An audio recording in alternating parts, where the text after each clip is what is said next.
போற்றி. ஏகம்பத்துரையந்தாய் போற்றி. பாகம் பெண்ணொருவானாய் போற்றி. காவாய் கனகத்திரளே போற்றி. கைலை மலையானே போற்றி போற்றி.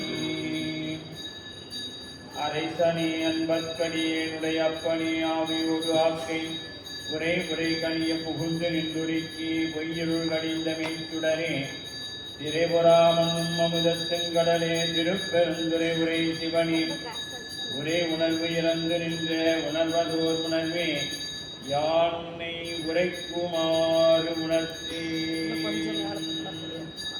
வேதனை தூங்க மிகு செய்வத்துறை விளங்க பூதப்பரம்பரை கொடிய மிகவாய் மலர்ந்தழுது சீதவளர் புகழி திருஞான சம்பந்த பாதமலர் தலை கொண்டு திருத்தொண்டு பரவுவான். திருநாவுக்கரசு வளர் திருத்தொண்டின் நெறிவாள வருஞான தவமுனிவர் வாகீசர் வாய்மை திகழ் திருநாமச்சீர் பரவலுகின்றேன் பேருலகில் குருநாவு குறை செய்த ஒன்னாமை உணராமே. நேசம் நிறைந்த உள்ளத்தார் நீளம் நிறைந்த மணிகண்டத்தில் ஈசன் அடியார் பெருமையினை எல்லா உயிரும் தொலை எடுத்து தேசம் உய்ய திருத்தொண்டர் தொகை முன்பணித்த திருவாளன் வாசமலர் பெண்கள் வணங்க வந்த பிறப்பை வணங்குவான். எழுதரு மறைகள் தேரா இறைவனே எண்ணில் கங்குள் பொழிதரு காலத்து என்றும் பூசனை விடாது செய்து தொழுதகை தலைமை தேர துளும்புக நீருள் மூழ்கி அழுது அடியடைந்தன்பன் அடியவர் கடிவை செய்வான். புன்னி வடகரை சேர்நாரை கூறில் குலக்கை முகமன்னன் 63 பதிதே மரபு செயல் பண்ண அத்தொண்டர் தொகை வகை பல்கு வந்தாதி தன்னை சொன்ன மறைக்குல நம்பி பொற்பாதம் துணை துணையே. தூக்கு சீன் வரவு திருத்தொண்டர் தொகை வெளியே வாக்குனால் சொல்ல வல்ல விராணிங்கள் வாக்கிய பயனாம் பதி குன்றைவாள் சேக்கலாரடி சென்னி இருத்துவான். ஈராண்டில் சிவஞானம் பெற்றுயர்ந்த மேகந்தாரணைத்தாள் போற்றி. நாராண்ட வல்லடியாருக்கு அருள்புரிந்தார்ந்தம் தினத்தாள் போற்றி. நீராண்ட கடந்தை நகர் மறைஞான சம்பந்த நிழல்தாள் போற்றி. சீராண்ட தில்லை நகர் உமாவதியார் சம்பந்த நிறுத்தாள் போற்றி போற்றி. அங்கனன்களை காக்கும் அகம்படி துரிமை மூன்று நங்குரு மரபெற்கெல்லாம் முதல் குருநாதனாகி பங்கயம் தொழவும் நாகும் வேத்திரபடை கொடுத்து செங்கயம் பெருமானந்தி சீரடி கமலம் போற்றி. கைலாய பரம்பரை சிவஞான போத நெறி காட்டும் பெண்ணை பயில்வாய்மை மெய்கண்டான் சந்ததிக்கோள் மெய்ஞான பானுவாகி குயிலாரும் பொருள் திருவாவடுதுறைவாள் குரு நம சிவாய தேவன் சைலாதி மரபுடையோம் திருமரபு நீடூடி தலைக்காது. திருச்சிற்றம்பலம். எல்லாம் வல்ல இறைவனுடைய பேரருள் கருணையும் குருவர்கள் முன்னின்றல் செய்ய தேவ செற்களார் பெருமானார் அருள் செய்யப்பட்ட பெரிய புராணம் என்னும் திருத்தொண்டர் புராணத்தை தொடர்ந்து சிந்திக்கவும் வழிபாடு செய்வதற்கும் நமக்கு வாய்ப்பு கிடைத்துள்ளது. அவ்வகையிலே அருள்கள் தேவகிரி அம்மையுடனாகிய அருள்மிகு நஞ்சுண்டேஸ்வர பெருமான் திருவடி தாமரை மனம் மொழிகைகளாலே போற்றி வணங்கி அருள் குருநாதர் திருவடிகளை முக்கரணங்களாலே போற்றி வணங்கி அடியேனை இந்நன்னெறிக்கண் ஆற்றுப்படுத்திய ஆசிரியர் பெருமகனார் திருவடிகளை மனம் வலிமைகளாலே போற்றி வணங்கி இங்கே எழுந்திருக்கக்கூடிய அத்துண அடியார் மக்கள் திருவடிகளின் வணங்கி வகுப்பினை சிந்திக்க முற்படுகின்றோம். திருச்சிற்றம்பலம்.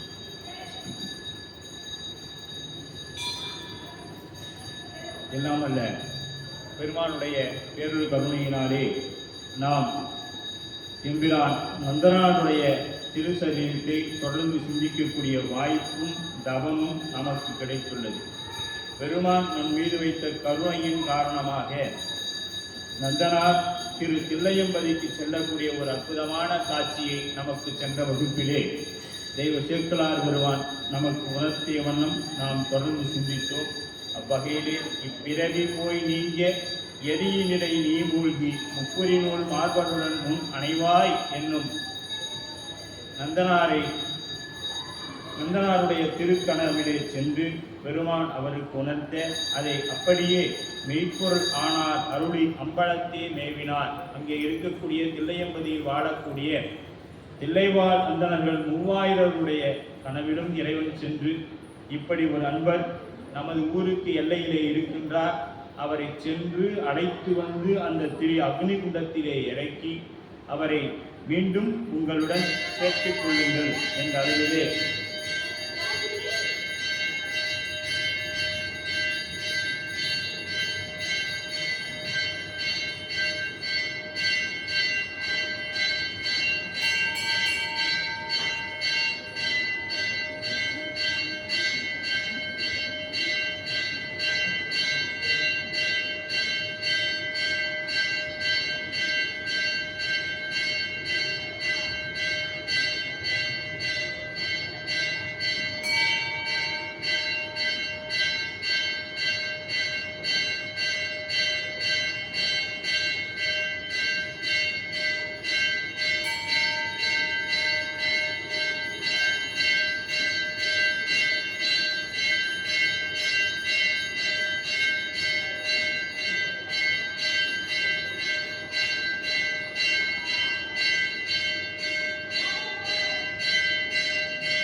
என்ற அளவிலே சென்ற வகுப்பானது நமக்கு நிறைவு செய்யப்பட்டிருந்தது.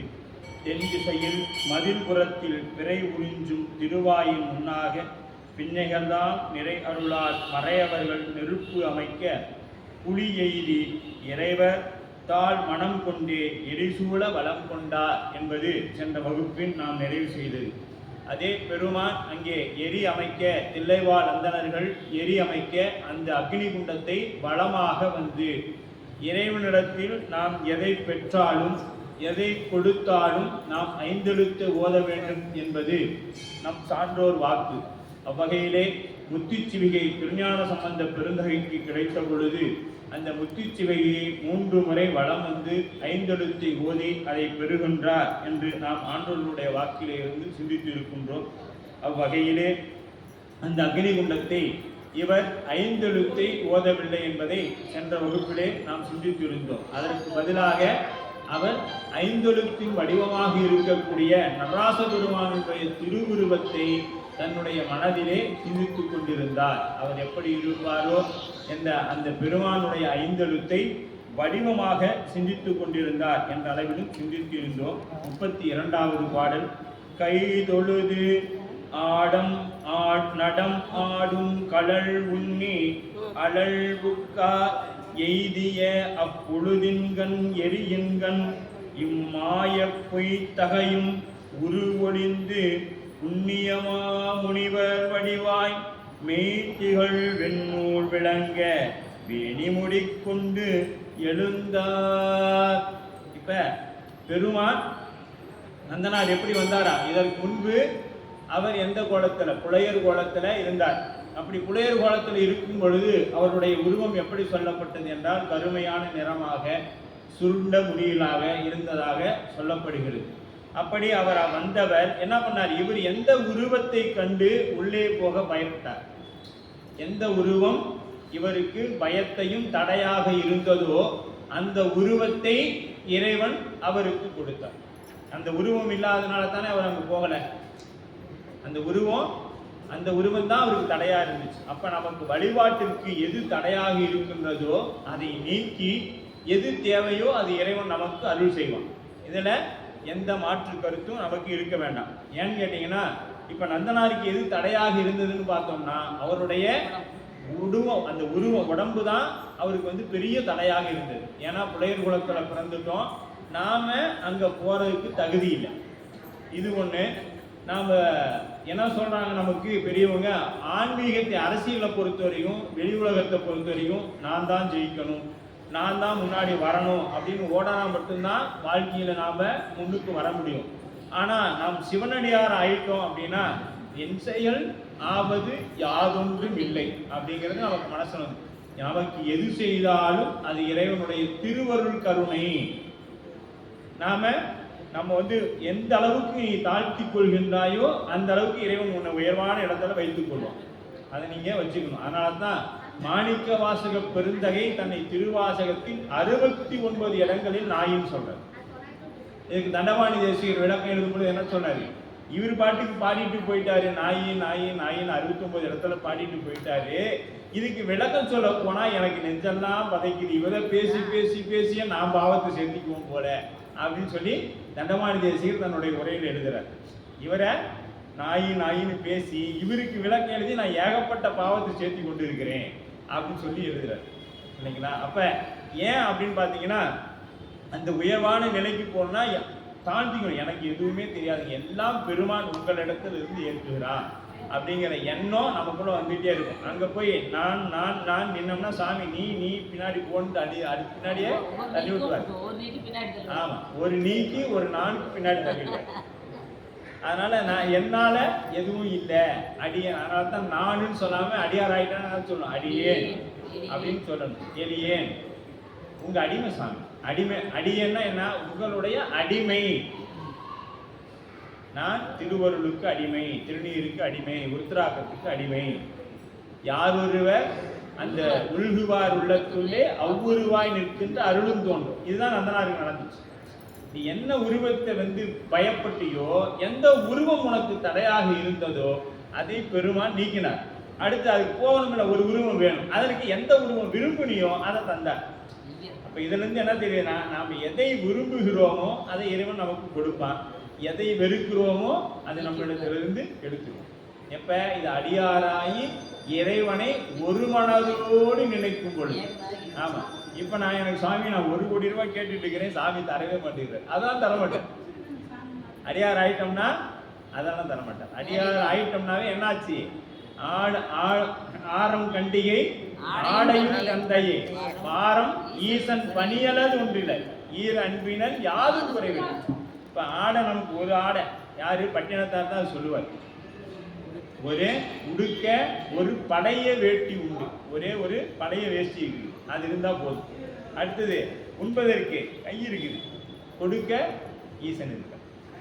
கையில வாங்கி சாப்பிட்டுட்டு போயிட்டே அவ்வளவுதான், கையை கழுவிட்டு போயிட்டே இருக்கணும். இதுதான் அடியாருடைய பண்பு. நாம் என்ன பண்றோம்னா அடியாரான வேட்டி தான் ஏசி கார் வேணும், ஏசி ரூம் வேணும், இதெல்லாம் கேட்கணும். அடியார் ஆவருக்கு முன்னாடி அதுக்கு சாப்பாட்டுக்கே வழி இல்லாமல் இருக்கும். திருமுறை படிச்சு ஒரு நிலைக்கு வந்த பின்னாடி என்ன கேட்குறோம்? இதெல்லாம் கேட்குறோம் சாமிகிட்ட. கேட்டா அதுக்கு நமக்கு தான் சைவத்தில் எங்கேயுமே வழியே இல்லாமல் இல்லை, எல்லா பக்கம் வழி இருக்கு. சுந்தரர் மட்டும் கேட்கலையா? சப்பாது போட்டுக்கலையா? கண்ணாடி கூலிங் கிளாஸ் கண்ணாடி கேட்கலையா? அவர் எல்லாம் கேட்கிட்டே வாங்கலையா? நான் கேட்டா மட்டும் நீங்க சொல்றீங்க அப்படின்னா அவர் யாரு? பெருமானுக்கு அணுக்க தொண்டர். பெருமானுக்கு மிகவும் அணுக்க தொண்டர். நாம எந்த அளவுக்கு நம்மை எளிமைப்படுத்திக் கொள்கிறோமோ, அதாவது எல்லாத்துலயும் உணவு. இப்ப அது திருச்சிற்றம்பல நாடிகள். இன்னைக்கு சிவகுமார் ஐயாவை சந்திக்க போயிருந்தோம். அங்க ஐயா திருவிளையாட புராணம் பேசும்போது சொல்றாங்க, திருச்சிற்றம்பல நாடிகள்ல 63 அந்த சமையல்காரர் வயதானவர் தினைக்கும் அவர் தான் சமைக்கிறார். ஒரு நாள் சமைக்கும் பொழுது 62 பேரும் அவர் என்ன நெய்க்கு பதிலாக வேப்பெண்ணெய் ஊத்திட்டார். வயது முதிர்வின் காரணமா அந்த 62 பேரும் தலையை நெட்டு சாப்பிட்டுட்டாங்க. ஒருத்தர் மட்டும் என்ன இன்னைக்கு இவ்வளவு கசப்பா இருக்குது அப்படின்னா, நீ நான் வழக்காம எப்படி முக்திக்கு வர முடியும் அப்படின்னு சொல்லிட்டாரு. அவர் எந்திரிச்சு சாமி ஆமா நாச்சுவை தமைச்சுவை அறியான் அப்படின்னு சொல்லிட்டு என்ன பண்ணிட்டாரு, வந்து அவர் கும்பிட்டு போயிட்டார். பின்னாடி அவர் வந்து சேர்ந்துக்கிட்டாரா, சரிங்களா?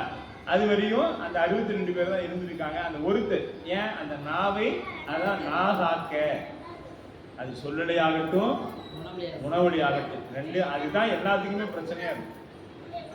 அது ஒண்ணுதான், அது ஒண்ணு சரியா போயிடுச்சுன்னா எல்லாம் சரியா இருக்கும். அப்ப அது எவ்வளவு முக்கியமானது அப்படின்னு பார்த்துக்கணும். அப்ப அந்த சொல்லால் வரும் குற்றம் இதெல்லாம் நமக்கு இல்லாமல் சுவாமி நம்மளே பார்த்துருக்கிறார். அப்போ நாம் எப்பொழுதும் பெருமானுக்கு அடிமை.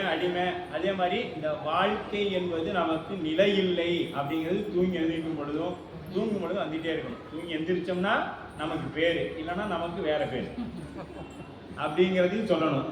தூங்கி எந்திரிச்ச உடனேயும் இன்னைக்கு இத்தனை பேரை பார்க்க போகிறோம், நாம் போயிட்டு வந்தால் நிஜம், இல்லைன்னா திருச்சிற்றம்பலம் அப்படிங்கிறதும் வந்தால் மட்டும்தான். இந்த நிலையில்லைங்கிற எண்ணம் வந்தால் மட்டும்தான் நாம் என்ன பண்ண மாட்டோம், தவறுகளை குறைத்துக் கொள்வோம். செய்ய அப்படி குறைச்சிக்கிட்டே வருவோம். இல்லை அப்படின்னாக்க நம்மிடத்துல அந்த தவறுகள் மேலும் வளர்ந்து கொண்டு தான் இருக்கும். நான் இன்னும் 100 வருஷம் இருப்பேன், 75. அதனால தான் சாமி நமக்கு எக்ஸ்பீரி டேட்டே கொடுக்கல. எக்ஸ்பீரி டேட் கொடுத்துருந்தாருன்னா நம்ம என்னென்ன பண்ணணுமோ, நாளைக்கு எக்ஸ்பீரி டேட் முடியுதுன்னா இன்னைக்கு அத்தனை வேலையும் செய்து முடிச்சிடும். எல்லாத்துக்கும் எக்ஸ்பீரி டேட் இருக்குது. நமக்கும் தான் இருக்கு, நமக்கு தெரியாம இருக்கு. அதெல்லாம் சாமி பிளாக் போட்டு வச்சுட்டேன். ஆமா, எக்ஸ்பீரி இல்லாத ஒரே பொருள் திருநீர் மட்டும்தான். ஆமா, அது வந்து நமக்கு எக்ஸ்பீரி டேட் இல்லாத ஒரே பொருள் திருநீர் தான். அது எப்போ வேணாலும் நீங்க வாங்கிக்கலாம். அதுக்கு பாருங்க எக்ஸ்பீரி டேட்டே கிடையாது. என்னைக்கு தயாரிக்கிறது தேவையில்லை. என்னைக்கு சிவபெருமானுக்கிறாரோ அன்னைக்கு வரைக்கும் இருக்கும் திருநீர்.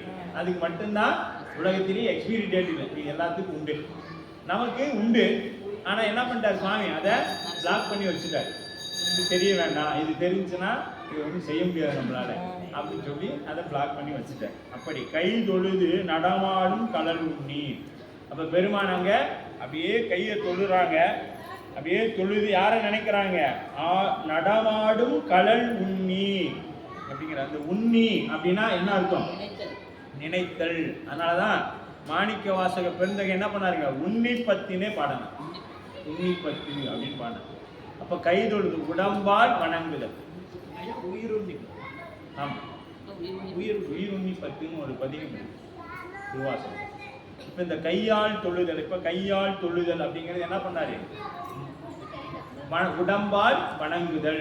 மனம் பொடி மெய் சொல்றோம்ல, இங்க முக்கரணங்களும் அங்க வணங்குறாரு. அடுத்தது என்ன பண்றாரு, நடமாடும் கடல் உண்ணி நினைத்து அந்த கடல், அதாவது மனதால் வணங்குதல் கூறப்படும். உயிர் தன்னுடன் ஐக்கியமாகின்றது, உடல் தன்னோட ஐக்கியமாகிறது 34வது பதிகத்துல சொல்றார். சரிங்களா, உயிர் உண்ணி பத்தில 34வது பதிகத்துல திருவாசகத்தில் சொல்லப்படும். அப்ப உயிரை தன்னோடு ஐக்கியப்படுத்திக் கொள்ளுதல், இது எந்த அளவுல நடக்கும், அது மனதால் ஏற்படக்கூடியது. இந்த மனம் எதை போய் பற்றுவோம் அப்படிங்கிறது அங்கதான் இருக்குது. அப்ப இது மனதால் நடக்கக்கூடியது. அடுத்தது அழல் புக்கார். அழல் புக்கார் அப்படின்னா புகுந்தார்னு அர்த்தம். வாரா நின்றார் அப்படின்னா என்ன, வந்து நின்றார் அப்படின்னு பொருள்.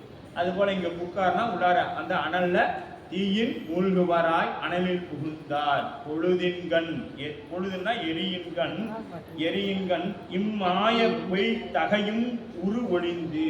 இந்த உடம்பு எதுங்க, மாயை. இந்த உடம்பு எதனால் ஆனது, மாயையினால் ஆனது. மாயையினால் அந்த இந்த உடம்பை நீக்கினாதான் என்ன ஆக முடியுங்க, இறைவன் திருவடியை நம்மால் அடைய இயலும். அது வரைக்கும் நம்மால முடியாது. அப்ப இந்த மாயை, இந்த பொய் தகையும், இந்த பொய்ன்னு நினைக்கப்பதான் சொன்னோம் இல்லையா, இந்த உடம்பு எப்பொழுதுமே நமக்கு என்ன சொல்லணும், பொய். இது பொய் உள்ளே, ஆமா, இது பொய். உள்ள இருப்பதெல்லாம் அழுக்கு. நம்ம உடம்புக்குள்ள இருக்கிறது எத்தனை என்னங்க, அழுக்கு. அந்த அழுக்கான இடத்துலதான் இறைவன் சேற்றில் முளைத்த செந்தாமரை. உடம்பு முழுக்க அழுக்கு. இதெல்லாம் எப்படிங்க நீங்க தான் சொல்றீங்க, நானும் தினைக்கும் காலையில எல்லா சோப்பும் வாங்கி போட்டு குளிச்சு தலைக்கு எல்லா ஷாம்பும் போட்டு நான் எவ்வளோ மனமாக இருக்கிறேன் பாரு அப்படின்னு நினைக்கலாம். ஆனால் உடம்புல இருந்து வெளியாகக்கூடிய அத்துணை பொருள்களும் நமக்கு துர்நாற்றம் தான் அடிக்கும். கண் பீழை, மூக்கில், வாய் ஒரு நாள் பல் விளக்காம விட்டுட்டா அத்தனையும். அப்போ உள்ளே இருக்கிறது என்னவோ அதுதான் வெளியே வரும். அப்போ உள்ளே இருக்கிறதெல்லாம் என்ன, அழுக்கு.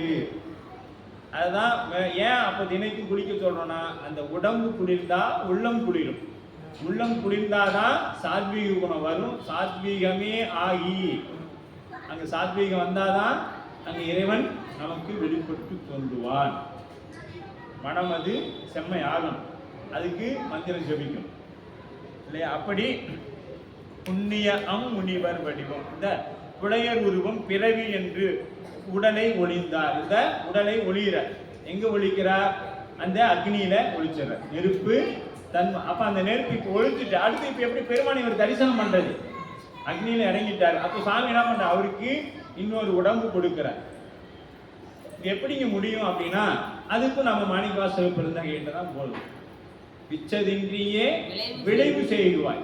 விதை இல்லாம ஒரு பொருளை இறைவனால் உண்டாக்க முடியும், நம்மால அது முடியாது.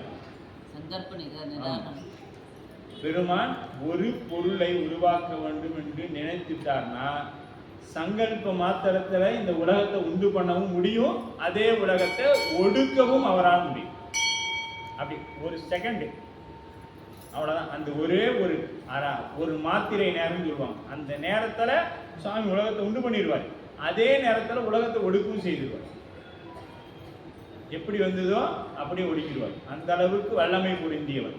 நாம் இறைவனுடைய பெருமையை நிறைய நம்ம அதில் பார்த்துருக்கோம். அப்படி புண்ணியமா முனிவர் வடிவம், ஏன்னா இவர் அந்த வடிவத்தை கண்டுதான், அந்த வடிவம் இல்லையே அப்படின்னு உள்ளார வரக்கு தயங்கி தயங்கி நின்னார்.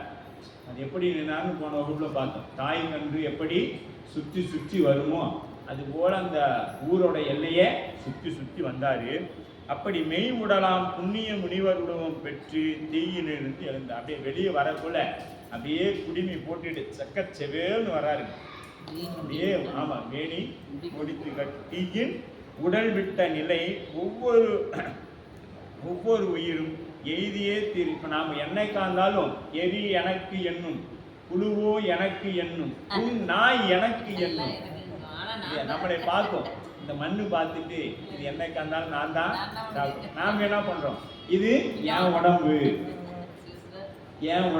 அப்படின்னு நாம சொல்லிட்டு இருக்கிறோம். மண்ணு நம்மளை பார்த்தோன்னு என்னைக்கா இருந்தாலும் உன்னை நான் தான் சாப்பிட போறேன். அடுத்து புழு பார்க்கும், நான் என்னைக்கா இருந்தாலும் நீ என்னை கொண்டு மீனுக்கு இரையாக்கி நீ சாப்பிட்டீல, இது உன்னை நான் தான் சாப்பிட போறேன். அதே மீன் பார்க்கும், உன்னை நான் தான் சாப்பிட போறேன் அப்படிங்கும். நான் காட்டுக்கு போனா நரி பார்க்கும், என்னைக்கா இருந்தாலும் நீ எனக்கு தான், நீ வளர்த்து நெய் ஊற்றி சாப்பிட்டு உடம்பு வளர்த்து நீ எனக்கு தான். அப்படி ஒவ்வொன்றும் பார்ப்பதெல்லாம் அது போல எரி எனக்கு, எரி நெருப்பு பார்க்கலாம், உன்னைய நான் தான் சாப்பிட போறேன், நீ என்னத்தையும் சாப்பிடு சரியா, உன்னைய நான் தான் சாப்பிட போறேன். இப்படி ஒவ்வொன்றும் அதுக்கு நினைச்சிட்டு இருக்கோம். நாமளும் அதே போல என்ன பண்றோம், இது நம்மளுதுன்னு நினைச்சிட்டு இருக்கோம். இந்த உடம்புக்கும் நமக்கும் எந்த சம்பந்தமும் கிடையாது. இந்த உடம்பு எதுக்கு கொண்டு சாமி கொடுத்துக்கிறார்னா பெருமான் திருவடியை பற்றுவதற்கு தான். நாம இருந்தாலும் இல்லைனாலும் மனைவி மக்கள் குழந்தைகள் அதாவது பிழைச்சி நாம நினைச்சிட்டு இருக்கிறோம் நம்மளாலதான் அவங்க படைக்கிறாங்க அப்படின்னு. எங்க நாம செத்து போயிடுறோம், இந்த உடம்பு போயிடுது, உடம்பு விட்டு உயிர் போயிடுது, அவங்க எல்லாம் பின்னாடியே வந்துடுறாங்களா என்ன? என்னமோ இருந்தாருங்க எங்களுக்கு எல்லாம் அவர் தான் அப்படின்னு சொல்லிட்டு அடுத்த நாள் என்னவோ அந்த வேலையை பார்க்க போயிடுது.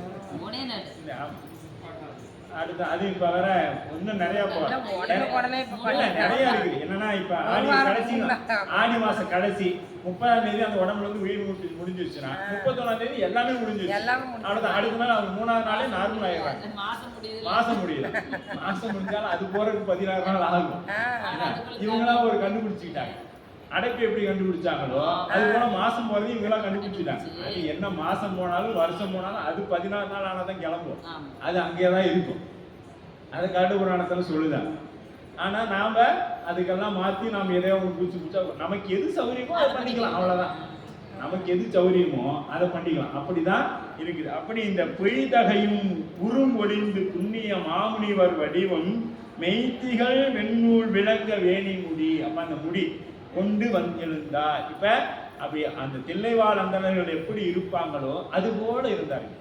என்ன எப்படி சொல்றாரு பாருங்க, செந்தி மேல் எழும் பொழுது செம்மலர் மேல் வந்து எழுந்த அந்தணன் போல் தோன்றினார்.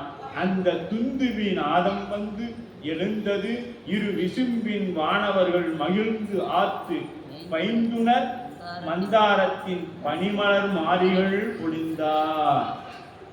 எப்படி இருந்ததா செந்தி அந்த செம்மலர் மேல யார் இருப்பா, தாமரை மேல பிரம்மா, அவருக்குதான் மலரோன் அப்படின்ட்டு. அந்த செந்தாமரை மீது வீட்டிருக்கக்கூடியவன் பிரம்மா. அவனை மாதிரி இருந்தார். எப்படி இருந்தாரு, அவனை மாதிரி அழகா இருக்கு. ஏன்னா வேதம் ஓத அந்த உடல் எப்படி இருக்குங்க, வெறுகு. வேதமும் ஆகமும் சொல்ல சொல்ல அந்த உடம்பு நாம் இதை நிறைய வகுப்புல பார்த்துருக்கோம். நாம் அழகாகணும்னா என்ன பண்ணுவோம்? பியூட்டி பார்லாம் போகக்கூடாது. 5 எழுத்தை இடைவிடாது சொல்லிட்டே வரணும். எவ்வளவு செலவு பண்ணவே தேவையில்லை, அழகாயிடலாம். அழகாகணும்னு நினைச்சோம்னா 5 எழுத்து இடைவிடாது சொல்லிக்கிட்டே வந்தோம்னா வேணா சொல்லித்தான் பாருங்களேன். 5 எழுத்தை சொல்லி பாருங்க, எவ்வளவு சாமி நம்மளை அழகாக்குறாருன்னு. 5 எழுத்து சொல்ல சொல்ல அப்படியே அப்படியே அழகாகிட்டே வரலாம். அந்த மாதிரி இவர் என்ன பண்ணிட்டாரு, உள்ள போயிட்டு அது வளர்த்தது எது? சிவா அக்னி. உள்ள போனது எதுல போனாரு? சிவா அக்னியில போனாரு. சிவத்திடம் இருந்து வழுகும்பொழுது எப்படி? பொன்னார் மேனியன் அவரு. அந்த பொண்ணுல இருந்து இந்த தங்கத்துல இருந்து வெட்டி இந்த பக்கம் தங்கத்தை வச்சோம்னா என்ன ஆகும்? அதே தங்கமா தான் விழுகும். அது மாதிரி அங்க சுவாமி கிட்ட இருந்து வராங்க. வரும்பொழுது என்னது? அப்படியே தகன்னு நிக்கிறார். தில்லைவாழ் அந்தணர்களை போல, அதை விட இன்னும் பிரகாசம் சொல்லலாம். ஏன்னா இங்க சொல்றாரு, செந்தி மேல் எழும் பொழுது செம்மலர் மேல் வந்து எழுந்த அந்தணன் போல் தோன்றினான். அப்ப செம்மல் திருமாலின் செந்தாமரை போன்ற உந்திய தாமரையில் உதித்த பிரம்மனை போல் இருந்தான் என்று சொல்லப்படுகிறது. செந்தாமரைங்கிறது பிரம்மாவுக்கு, வெண்தாமரை பிரம்மாவுக்கு, செந்தாமரை திருமாலுக்கு. சரிங்களா? அந்த செந்தாமரையில் அந்த உந்தியில நல்லா நினைச்சீங்க. ஏன் நம்ம சுவாமி ரொம்ப பெரியது, கடவுள்னா அது சிவம் தான், பெருமான் தான் சொல்றோம். ஏன் அப்படின்னு கேட்டீங்கன்னா, அவருக்கு தொப்புள் கிடையாதுங்க. திருமாலுக்கு தொப்புள் உண்டு. தொப்புள் இருந்தா யாரு? அம்மாவோட வயிற்றுல பிறந்திருக்கிற. இதை நல்லா தெரிஞ்சுங்க. திருமால் தாயோட வகுத்துல பிறந்திருக்கிறார். அதனால அவரு நாம கடவுளாக வணங்க முடியாது. அவரும் ஆன்ம வர்க்கம் தான். இது விஞ்ஞான கடவுள். அவங்களையும் ஆன்ம வர்க்கம் தான். ஆன்மாக்கள்லாம் அவங்க மேல்நிலையில் இருக்கிறாங்க. சரிங்களா? அவங்களுக்கு ஆணவம் என்கின்ற ஒரு மலம் உண்டு. சரியா? அதனால அந்த உந்தி தொப்புள் சிவபெருமானுக்கு இருக்கானா? இல்ல, சிவபெருமானுக்கு அது இல்லை. அதனாலதான் அடியார் பெருமக்கள் எப்பொழுதும் எப்படியும் ஆடை அணிக்கணும்னா வயிற்றுல தொப்புள் தெரியாம தான் ஆண் பெண் யாருமே நாம் ஆடைகளை அணிய வேண்டும் என்பது மரபு. அப்ப வந்தெழுந்த அந்த பிரம்மதேவன் படைப்பு காலத்தில் மாலின் உந்தியின் இடத்தில் பிரம்மன் தோன்றுவான் என்பது நூலில் சொல்லப்படுது. அப்படி இறுதி காலத்தில் உலகம் படைத்தல் பொருட்டு உண்டாக்கப்பட்டு வரும் பிரம்மன் போன்று நந்தனார் விளங்கினார்.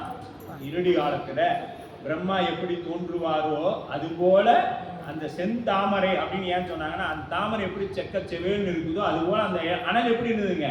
செக்க செவேல் இருந்தது.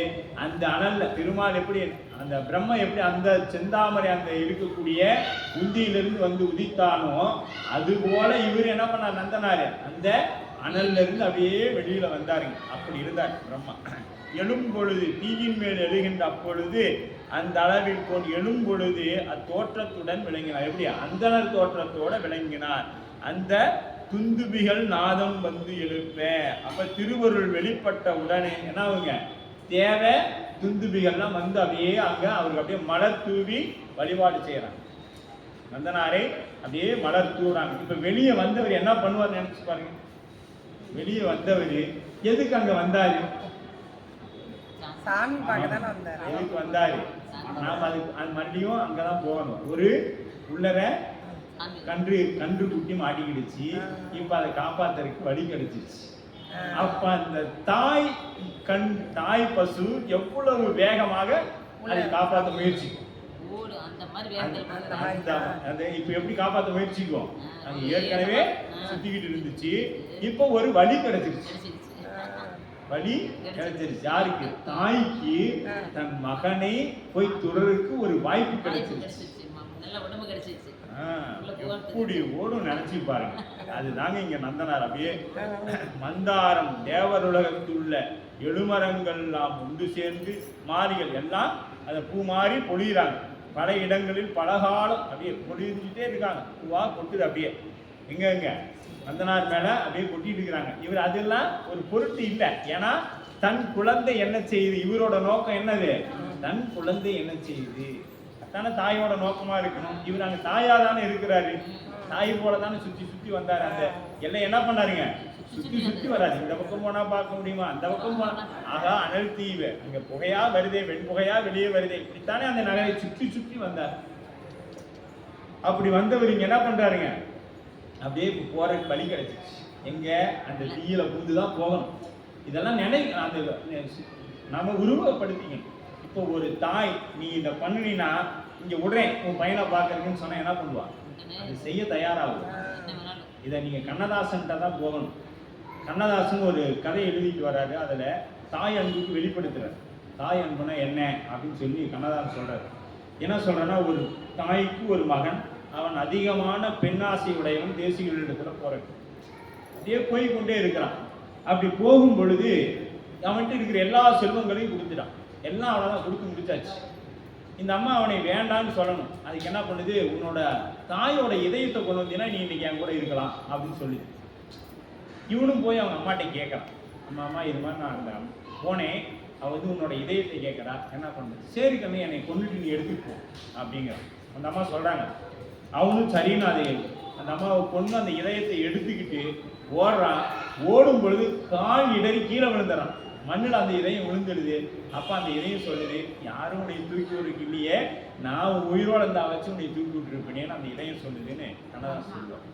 அப்ப அந்த தாயோட அன்பு என்னாச்சுங்க, தான் அழிந்தாலும் தன் மகன் நன்றாக இருக்க வேண்டும் என்று நினைப்பார். அது போல அந்த மாதிரி அன்புங்க. தான் இப்ப நாமளா இருந்தா சாமி நம்மளுடைய ஒரு அக்னி குண்டை வளர்த்தி கனவுல சொன்னா கனவுல சாதகமா சொன்னாதான் செய்வோம். இந்த மாதிரி ஒரு குண்டை வளர்த்துறோம், நீ இறங்கினே உள்ளார வந்தாங்க உனக்கு காட்சி தருவேன்னு சொன்னா நாம யாராவது இறங்குவோம்னு சொல்லுங்க. யாராவது இறங்குவோமா? யாரும் இறங்குவோம். சாமி நான் வேண்டாம் சாமி, இங்க இருக்க நான் உன்னை பார்த்துக்கிறேன், வேணா அடுத்த பிறவிகள் கூட நம்ம சந்திச்சுக்கலாம் சாமி, நான் பொறுமையா அடுத்தடுத்த பிறவிகள், நான் 84 லட்சம் யோனி பேதங்கள் இருக்குதுன்னு சொல்லி இருக்கிறாங்க, நான் கொஞ்சம் கொஞ்சமா கூட வந்து உங்களை பார்த்துக்கிறேன், ஒன்றும் அவசரம் இல்லை சாமி, நீ இங்கேயே தான் இருக்க போறேன், அதனால நான் பார்த்துக்கிறேன் அப்படின்னு சொல்லி நாம என்ன பண்ணிடுவோம், முடிச்சுக்குவோம். ஆனா அவரு அடுத்து கனவுல சொல்லிட்டாங்க, அந்த நாளும் வந்து கூப்பிட்டாங்க, இறங்கிட்டாரு. இறங்கினோடனே சுவாமி என்ன நினைச்சாரோ அதை விட அற்புதமா வெளியே சுவாமி கொண்டு வந்தார். அற்புதமா சுவாமி கொண்டாரு. நம்பணுங்க.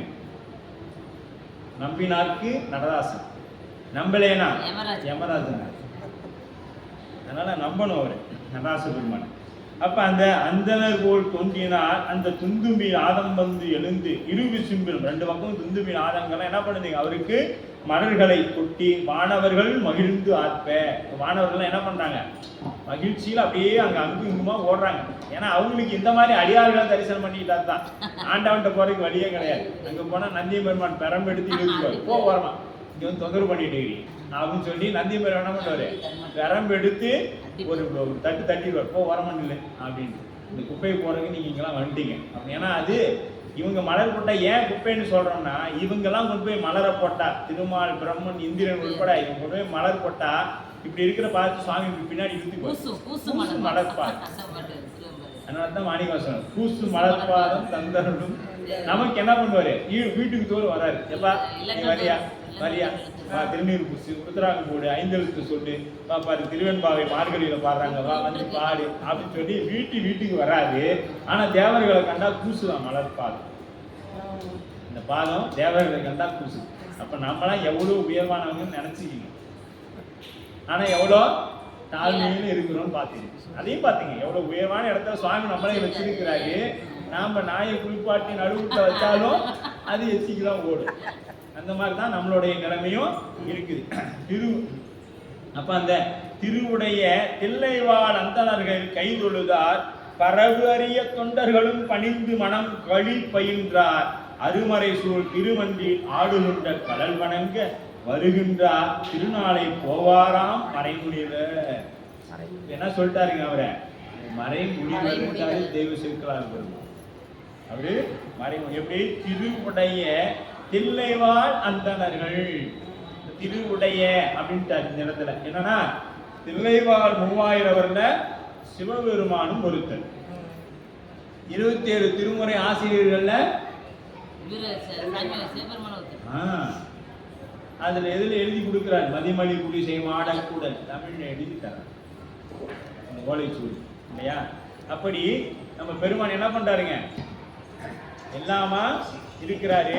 ஆனா அங்க கை தொழுது தில்லைவாழ் அந்தணர்கள்ல ஒருவரா இருக்கிறாரு. தில்லைவாழ் அந்தணர்ல ஒருவரா இருக்கிறதுனால சுவாமி என்ன பண்றாங்க, அவரை திருவுடைய தில்லைவாழ் அந்தணர்கள், திருவை தன்னுள் உடைய. இதே வரைங்க அப்பர் பாடியிருக்கிறாங்க தில்லை பதிகத்திலே திருவுடைய அந்தணர் வாழ்கின்ற சிற்றமலனார் திருவிடையை கண்ட கண் கொண்டு மற்றனை காண்பதென்னை அப்படின்னு அப்பர் பெருமான் பாடியிருக்காரு. அதனால அந்த திருவுடை என்பது அவ்வளவு முக்கியமான ஒரு செய்தி. அந்தணர்கள் கை தொழுதார். இப்ப அந்தணர்கள் என்ன பண்ணாங்க, இவரு போறதுக்கு அஞ்சனையவங்க அங்க தில்லைவாழ் அந்தணர்கள் அவரை பார்த்து கை தொழறாங்க. அப்படியே அவங்க பார்த்த உடனே ஏன்னா பார்த்தது அப்படியே பிளம்புல இருந்து வெளியே வரார். பார்த்த மாத்திரம் இவங்க எல்லாரும் அங்க தேவர்கள் எல்லாம் கும்பிட்றாங்க, இவங்களும் 3000 பேரும் கும்பிட்டு கொண்டு இருக்கிறாங்க. அப்படியே பாருங்க, பரவு அரிய தொண்டர்களும் அது மட்டும் இல்லைங்க, அங்க இருக்கக்கூடிய அடியார் பெருமக்களும் சிவனடியார்களும் என்ன பண்றாங்க, அப்படியே எப்பொழுதுமே தில்லையிலையும் ஆரூர்லையும் அடியார் பெருமக்கள் நிறைந்தே இருப்பாங்க. ஏன் இவர் தில்லைவாழ் அந்தணர்களை இங்கு சொன்னார் அப்படின்னா, நம்பி ஆரூருக்கு போனாரு. எங்க ஆரூர் போனாரு. அங்க அடியார்கள் கனவுல போய் ஆரூரும் நம்பால் வருகிறான், நாம் அழைக்க வருகிறான், நீங்க அவரை போய் வரவேற்கன்னு சொன்னாங்க. ஏன்னா அவர் அடியார் தான் வழிபாடு செய்தார், அடியாருக்கு தான் முக்கியத்துவம் கொடுத்தார். அதனால அவருக்கு அடியாரா சாமி அனுப்பினார். இவர் யாரு பெருசா நினைச்சாரு, தில்லைவாழ் அந்தணர்களை பெரிதாக நினைத்தார். அதனால தில்லைவாழ் அந்தணர்களை முதல்ல சொல்லிட்டு பிறகு அடியார சொல்றார் சேர்க்கிறார். இவர் யார பெரியதா நினைச்சாரு, தில்லைவாழ் அந்தணர்கள் தானே, நாம அங்க போறதுக்கு தகுதியிலேயே நினைச்சாரு. முதல்ல அவங்கள கும்பிட வை, அப்புறம் அடியார்கள் கும்பிட வச்சுக்கலான்னு சேக்குவார் பெருமான் இந்த இடத்துல கொண்டு வராங்க. தில்லைவாழ் அந்தணனுடன் பணிந்து களி பயின்றார். அருமறை சூழ் திரு மன்றில் ஆடுகின்ற கடல் வணங்க வருகின்றார். திருநாளை போவாராம் மறைமுனிவர். அந்த முனிவராக இருக்கக்கூடிய பெருமான் அப்படியே விரைந்து அங்கே வருகிறார். அந்தனர் தில்லைவாழ் அந்தனரும் உடன் செல்ல சென்று எய்தி கொள்ளை மான்மரிகரத்தார் கோபுரத்தை தொழுது இறஞ்சி கொள்ளை போய் உட்புகுந்தார். உலகு உய்ய நடமாடும் எந்த இணை தலைப்பட்டார் யாவர்களும் கண்டிலரான். போனார் பார்த்தீங்களா, போனாருங்க. தில்லைவாழ் அந்தனரும் பின்னாடி ஓடினாங்க, அடியார்களும் ஓடினாங்க. ஆனா அவருடைய வேகத்துக்கு யாராலையும் ஈடுபடுத்த முடியும். அந்த கோபுரத்தோட மதியில இருந்து ஓடினவரு ஓடிட்டே இருக்கிறாரு, இவங்களும் பின்னாடியும் ஓனாங்க. கை அப்படியே சில மேல கூப்பிட்டு ஓடுறாரு. அதான் சொன்ன முடியும், அந்த தாய் கன்று தன்னுடைய தாய் பசு தன்னுடைய கன்றை பிடிக்க போற மாதிரி அப்படியே ஓடுறாரு. அப்படியே அந்த தெற்கு வாசல் வழியே ஒடியாராருங்க நந்தனார். அப்படியே அங்க நின்று பாருங்க அந்த காட்சியை. ஒடியாராரு, எல்லா கதவும் திறந்துருக்கு. இப்ப யார் இவரை தடை பண்ண போறா, பஞ்சாங்கரப்படி ஏறக்கூடாது யாராவது தடை பண்ண போறாங்களா? இல்லையே, ஏன்னா அங்கதான் பெருமானே கணவனை வந்து சொல்லிட்டாரு, இதுக்கு யாரும் இனிமே தடையா இருக்க போறது இல்லை. அதனால இவர் யாரு தில்லைவாழ் நில்லுப்பா, நாங்க வந்தாதான் நீ உள்ள போகணும், அதுக்கு அந்த பஞ்சாங்கரப்படி சொல்ல முடியுமா? இல்லையே. அதனால பாட்டு கையை தூக்கி ஓடினார் போயிட்டார். உண்மையே போயிட்டாருங்க. அந்த தில்லைவா உடன் செல்ல யாரும் பிடிக்க முடியல. அவர் ஓடுறாரு, ஓடுறாரு கண்ணு. இதெல்லாம் இந்த தாயோட அன்பு இருந்தாதான் இதெல்லாம் முடியும். தாய் அன்பு இருக்கும், அது இருந்தா மட்டும்தான் இப்படி எல்லாம் போக முடியும். இல்லைன்னா ஓனா அங்கத்தானே இருக்கிறாரு. நான் என்ன பண்ணுவேன், இப்ப நமக்கு தில்லைவாழ் நாம் வெளியில வந்துட்டோமா, உடனே மாலையை போடு, எனக்கு பூவை போடு, மேல நீ பூவை போட்டானே எது போட்டானே, ஓடும் செம்பனும் ஒக்கவே நோக்குவார், கூடும் அன்பினில் கும்பிடலே அன்றி வீடும் வேண்டாம் விரலில் விளங்கினார். அங்க நீ எனக்கு எண்ணத்தை போட்டாலும் சரி, எனக்கு பெருமான் திருவடி இருந்தா போதும், ஓடிக்கிட்டே இரு. நீ எண்ணத்தை வேணாலும் போடு, கல்லை போடு, மண்ணை போடு, பூவை போடு, வழியில எதை வேணாலும் போட்டுக்கொண்டே இரு. எதை பத்தியும் நமக்கு சிந்தனை இல்லை. மழை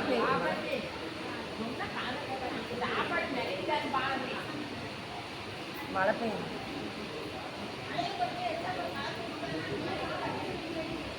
அப்ப அது என்ன பண்ணணும்,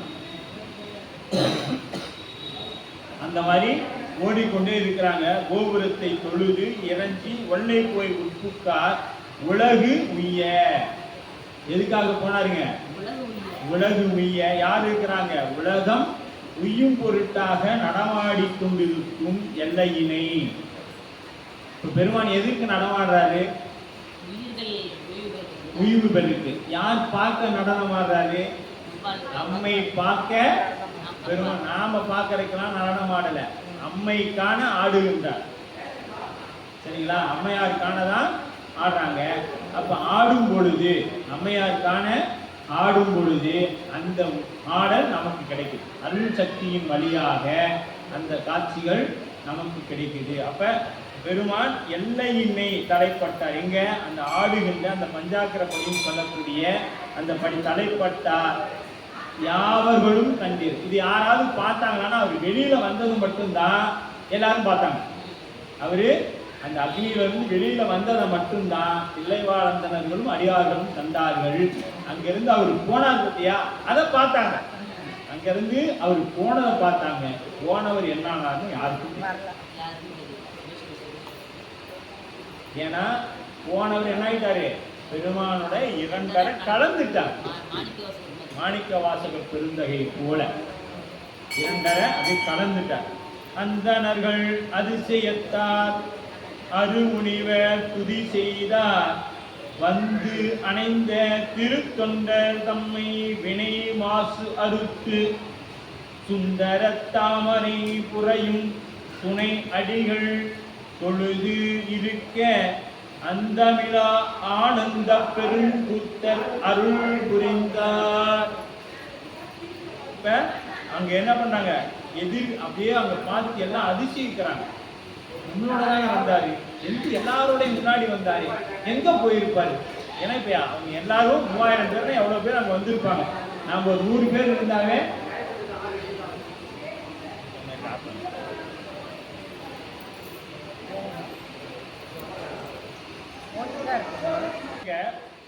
அந்தமிழ் ஆனந்தம் பெருங்குத். நமக்கு கூத்து எது தருவோம்? அந்தமிழா ஆனந்தம் பாடுதுங்கான் அம்மானாய்.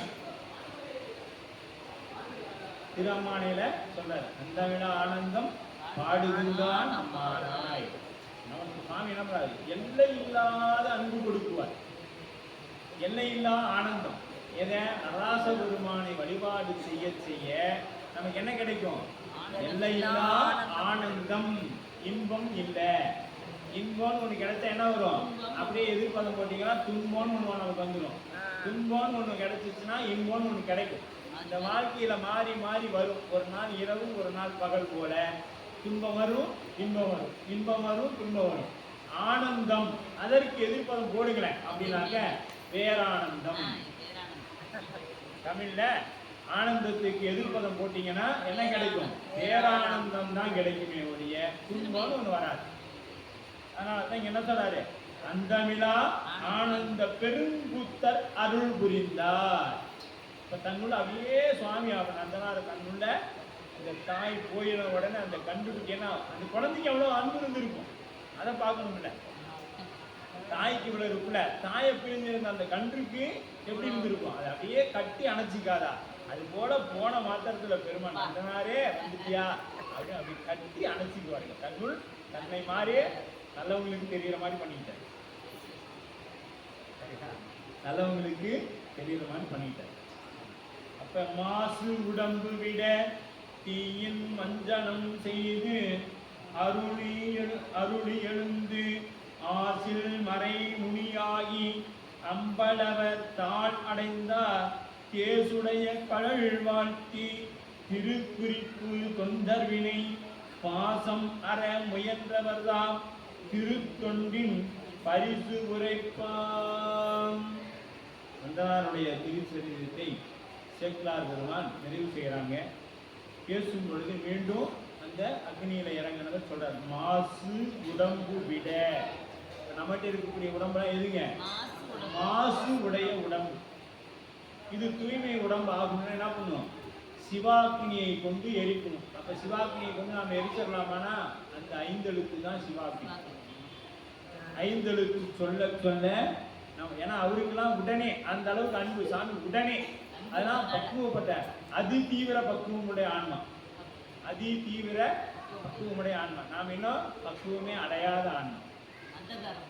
ஆமா. தீவிர மந்ததரம். தீவிரம் வந்து. மந்ததரம்னு சொல்லக்கூடாது, தீவிர மந்ததரம். அது அதிபக்குவ ஆண்மை. அது சாமி வாழலாம் போ அப்படின்னு தான் வேர்டு. நாம் அப்படி இல்லை, தீவிர மந்ததரத்தில் இருக்கிறோம். இன்னும் மந்தத்துக்கு வரணும், அப்புறம் தீவிரத்துக்கு வரணும். அதுக்கு அடுத்தது தான் அதிதீவிரம். தீவிரதரம் அதிதீவிரம் அதுக்கு வரணும். நமக்குலாம் இல்லை, நம்ம மந்தத்திலேயே கடைசியில் இருக்கிறோமா இருக்கிறோம். அவ்வளோ அப்படிதான் நம்மளுடைய நிலை இருக்குது. அப்ப மாசு உடம்பு விட தீயின் மஞ்சனம் செய்து, அப்ப அக்னியில இறங்கி தீயில மஞ்சனம்னா என்ன, அபிடேகம். தீயினால் அபிடேகம் செய்து அருளில் எழுந்து. இப்ப எதனால் எழுந்தாரு? சிவபெருமானுடைய திருவருளினால் அக்னியிலிருந்து வெளிவந்தார். தீயிலிட்ட பொருள் என்ன ஆகும்? தன்மயமாக்கி கொள்ளும். நெருப்புல எந்த பொருள் போட்டீங்கனாலும், மற்ற எதில் போட்டீங்க, தண்ணியில போய் போட்டீங்கன்னா இந்த பொருள் என்ன கலரோ அது தண்ணி அதுக்கு மாறிக்கும். மழை பெய்யுது, அங்கே வரும்போது என்ன ஆகும்? அழுக்கா வந்துடும். மழை அந்த நீர் அழுக்கா வரும். ஆனா தீயில விழுந்துச்சுன்னா தீயாவே ஆயிடும்.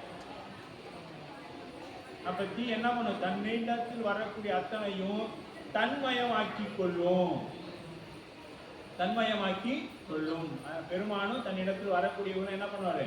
தன்னை போல் ஆக்கிக்குவோம். அதுதான் சிவமா தன்மை பெறுதல்.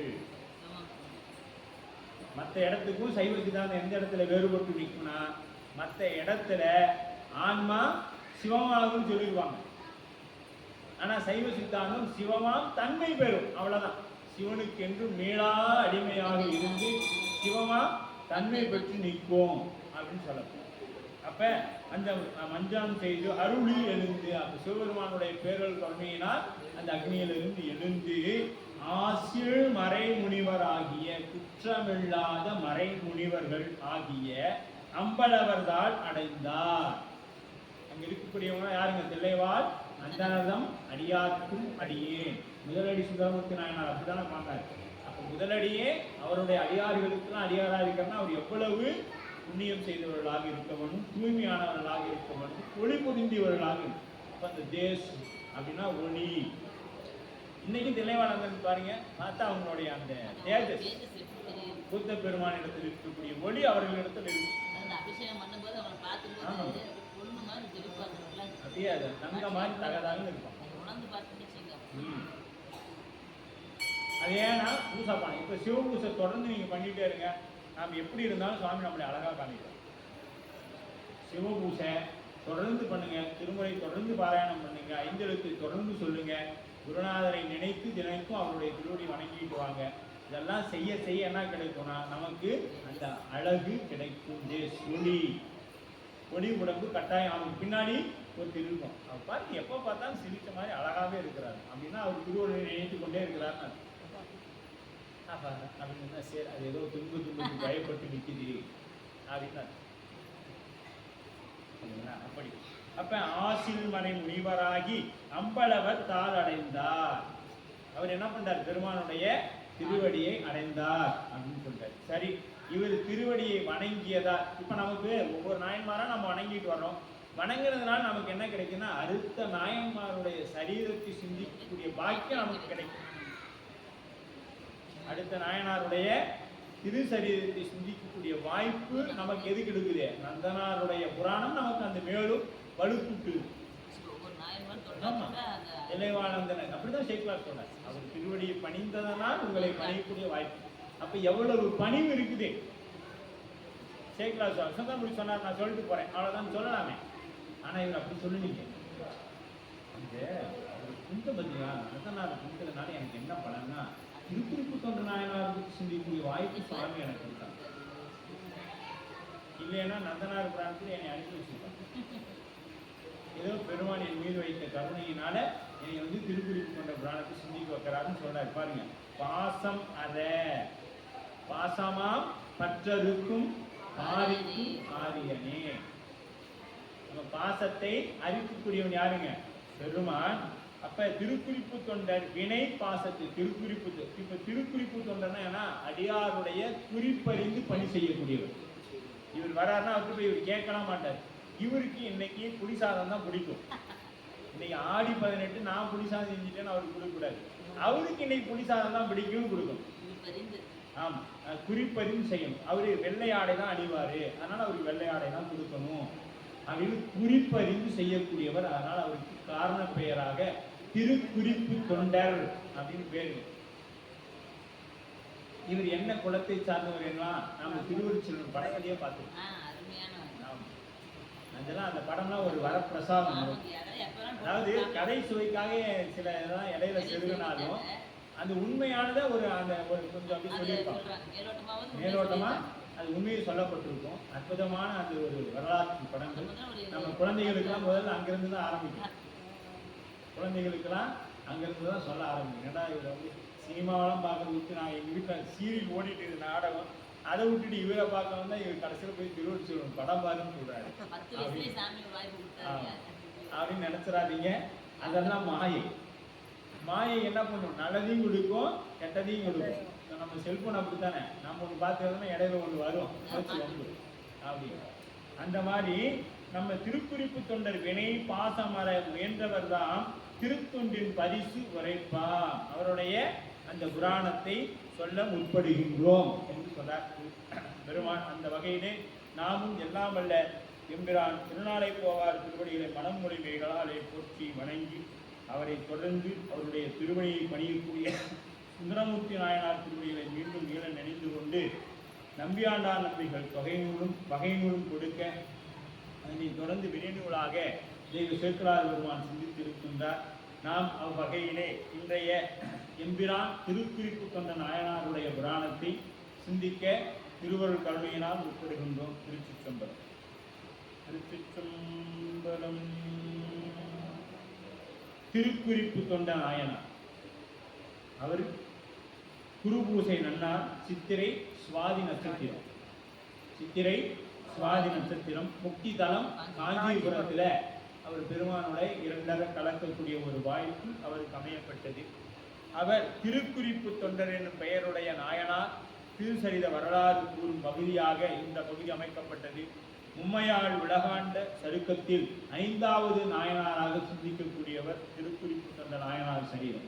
5 நாயன். இப்ப நம்ம உண்மையால் உலகாண்ட 3வது சருக்கத்தில் 4 நாயன்மார் நிறைவு பண்ணிட்டு 5வதாக திருக்குறிப்பு தொண்ட நாயனாருடைய வரலாற்றை சிந்திக்க முற்படுகின்றோம்.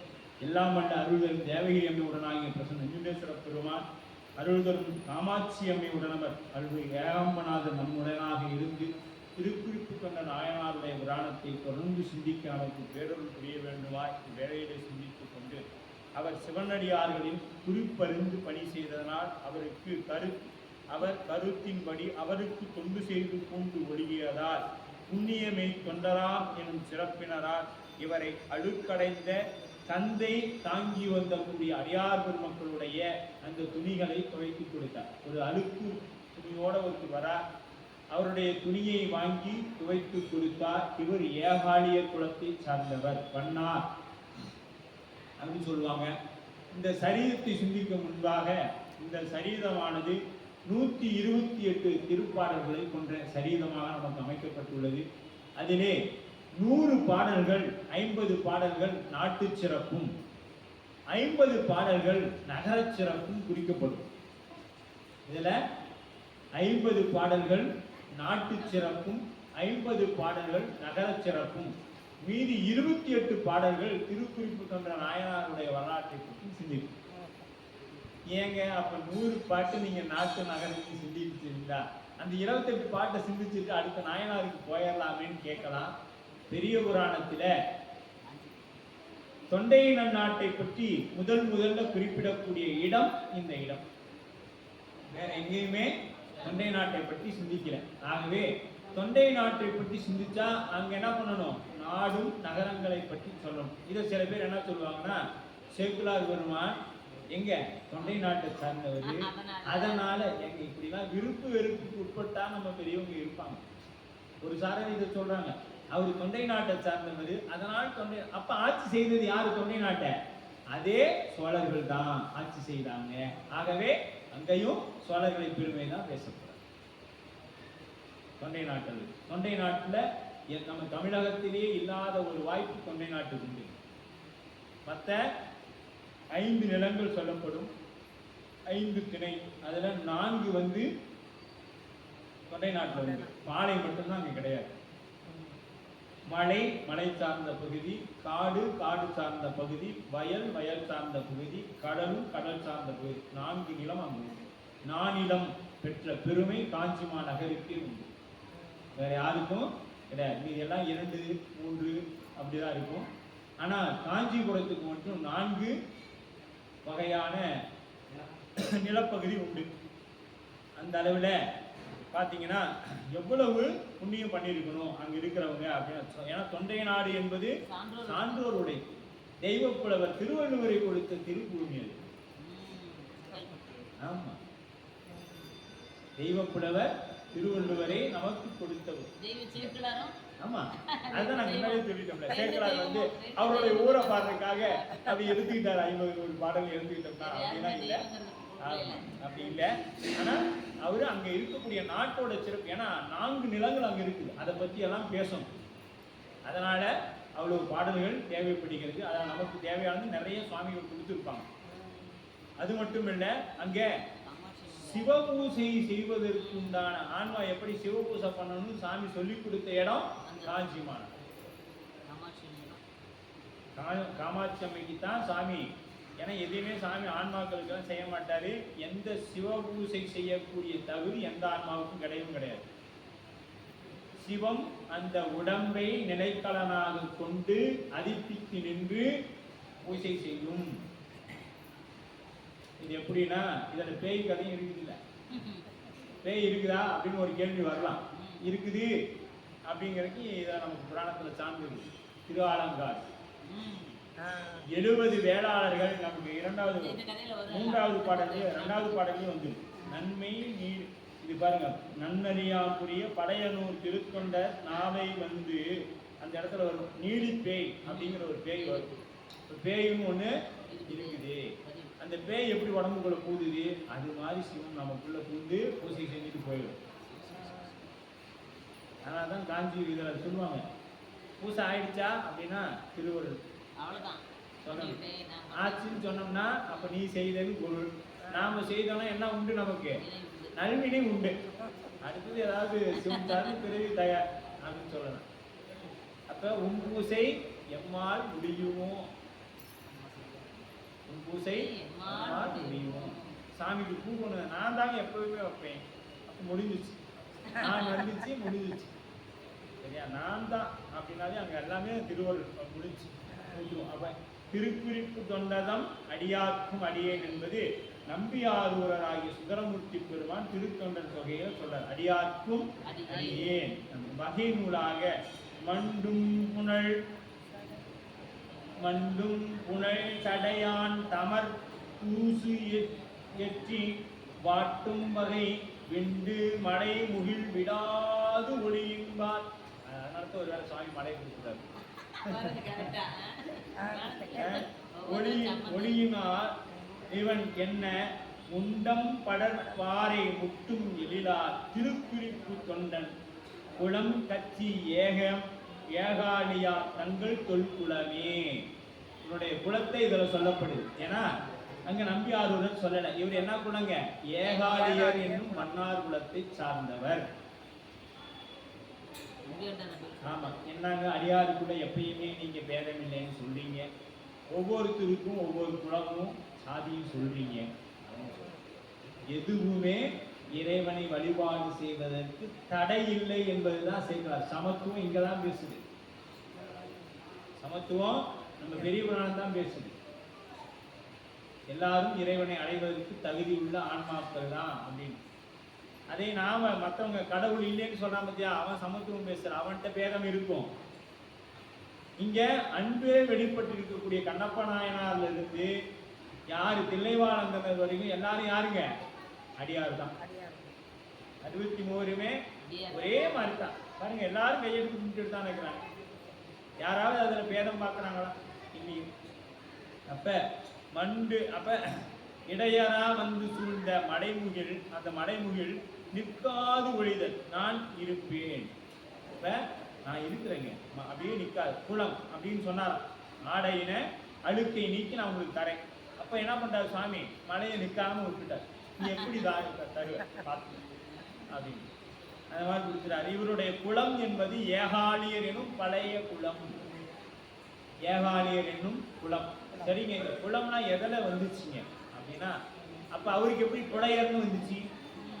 கந்தனாருக்கு தொழில் தொழில் வைத்து தான் வர்ணங்கள் பிரிக்கப்பட்டது. இன்னைக்கு ஒரு பிராமின் அவர் வந்து இன்னைக்கு எல்லையில சண்டையிடக்கூடிய எல்லை பகுதியில் இருக்கிறார்னா அவர் யாருன்னு பார்த்தீங்கன்னா அவர் சத்திரியன். ஒரு சத்திரியன் அவர். ஏன்னா எதிர்த்து போர் செய்யக்கூடிய பணி அவர் செய்யறார். போர் செய்யற பணி யார் செய்கிறாங்க? சத்திரியர்கள் செய்கிறாங்க. அப்ப கல்வி கற்கக்கூடிய அந்த தச்சு வேலை செய்யறவங்க யார் செய்யறாங்க? தச்சர்கள். அந்த வேலை இப்ப நாம என்ன வேலை செய்யறோமோ அதை வச்சு இப்ப இவரு என்ன செய்யறாரு? துண்டு நினைக்கிறான்னா இவர் வந்து கைகோல நெசவாளி முதலியார். அப்படித்தான் நாம இவர் சொல்லணும். அதுதான் மரபு. அப்ப அப்படிதான் வர்ணங்கள் பிரிக்கப்பட்டது.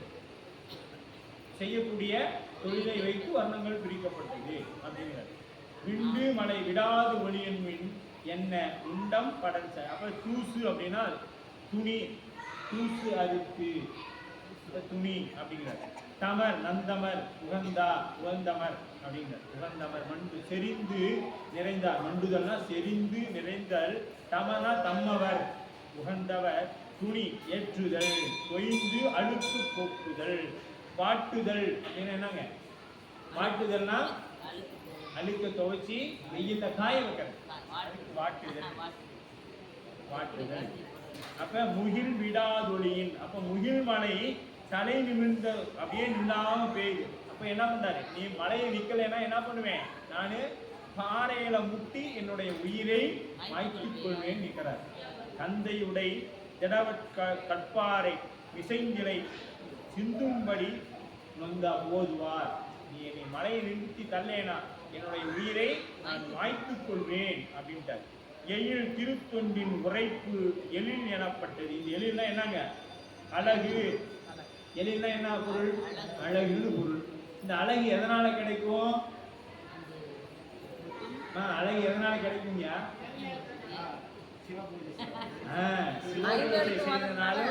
ஐந்தெழுத்தை சொல்வதனாலும் தான். அப்ப அந்த இடைவிடாது இடைவிடாது கிடைச்சா என்ன கிடைக்கும்? எழிலா இருக்கும். அதுதான் சொல்ற எழில் அப்படிங்கிற. எழில் அப்படின்றது. அப்ப அந்த எழில் அப்படின்னா எதிர கிடைக்கும்? திருத்தொண்டின் அந்த இடைவிடாது செய்யக்கூடியது. சிங்காரமான திருவடி சேர்வரே. ஆமா, கங்காளம் பூசும் கவச திருநீற்றை பூசி மகிழ்வரே யாமாகி தங்கா வினைகளும். முதல்ல இதுதான். அது எம்டி பண்ணணும். வினையை எம்டி பண்ணாதான் திருவருள்ங்கிற நீரை ஊற்றி அதை ஃபுல் பண்ண முடியும். சரியா? அப்ப அங்க என்னத்தை பண்ணணும்? வினை நீக்கம் பெறணும். அதனாலதான் கங்காளம் பூசும் கவச திருநீர். அப்படி வாங்க திலகவதியா திருநீர் அடிக்க பெருவாள் வந்தது. இந்த 2 பக்கம் தான் விடணும். அப்படின்னா பண்ணணும். அப்பெல்லாம் பண்ணோம்னா சாமியை அப்படின்னா சாமி நம்மளே பண்ணிடுவாங்க இல்லையா? அதெல்லாம் அப்படிலாம் பண்ணக்கூடாது. எப்படி பண்ணணும்? கங்கா வினைகளும் சாரும் சிவகதி சிங்காரமான திருவடி சேர்வரே அப்படிங்க. அந்த சிங்காரமான அப்படின்னா அழகான திருவடி சேர்வரே அப்படிங்க. அப்ப அழகு அருள் இரண்டையும் குறிப்பதாகும். அழகு எதை குறிக்குது? அருளையும் குறிக்கக்கூடியது. தொண்டர் குலம் அப்படின்னு அவருடைய குலம் என்னங்க குலம்? ஏகாலியர் குலம். அதனால அது அவருடைய குலமாக போற்றி வணங்குகிறார். இப்ப அடுத்து விதிரியூருக்குள்ள நம்ம போலாம்.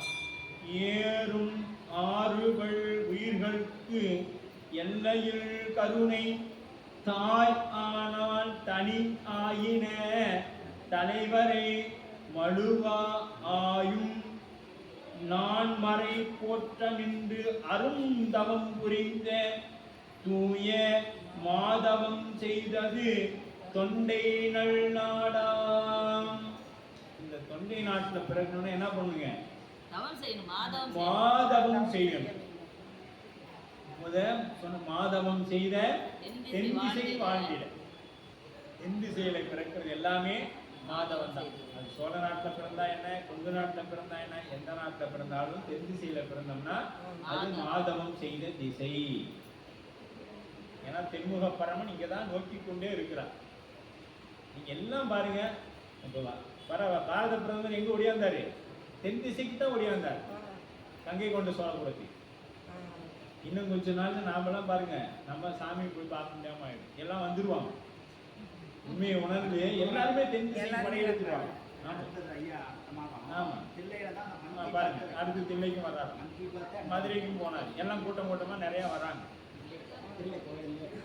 சரியா? இப்படி அது ஏன் அப்படின்னு சொன்னீங்கன்னா, இந்த நிறைய பல்லுயிரும் இந்த ஏறும் 6 பல்லுயிர்களும், இப்ப 7 6 பல்லுயிர்களும், எல்லா உயிர்களும், பல்லுயிர்னா 84 லட்சமான உயிரினங்கள், எல்லா உயிர்களும் உயிர் பெறும் பொருட்டாக எல்லையில் கருணை தாய். இப்ப இந்த எல்லையில் அப்படிங்கிறாங்க, எல்லையில் கருணை. இந்த எல்லை கருணைக்கு ஏதாவது ஒரு எல்லை உண்டானா இல்லைங்க.